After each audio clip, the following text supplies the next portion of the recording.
Il aura tenu 2 ans.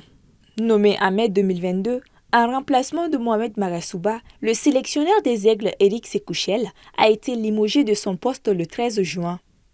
La décision a été prise par le comité exécutif à la suite d'une session extraordinaire. Les responsables de la FEMAFOOT n'ont pas dévoilé les raisons du limogeage de Shell dans leur communiqué.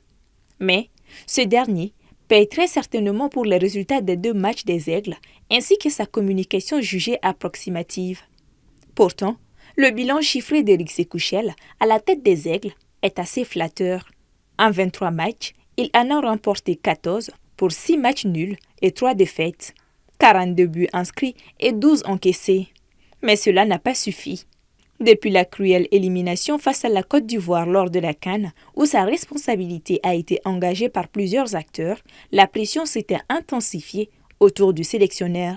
Beaucoup lui ont reproché ses changements face aux éléphants et plus récemment à domicile contre les Black Stars qui ont déstabilisé l'équipe.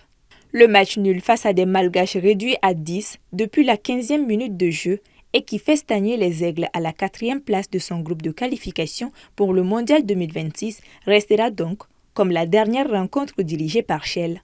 Il est à noter que les conditions de voyage chaotiques n'ont pas favorisé une bonne prestation de l'équipe arrivée en Afrique du Sud seulement quelques heures avant le match. Éric Sékouchel fait certainement les frais de sa mauvaise communication en tant que sélectionneur.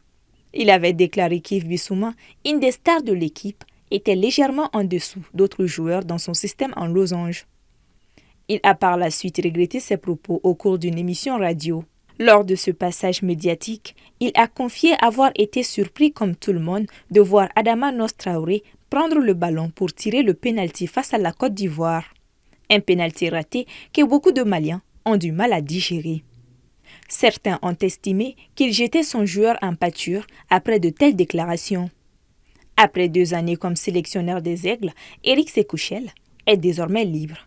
Il n'attendra peut-être pas longtemps avant de se repositionner.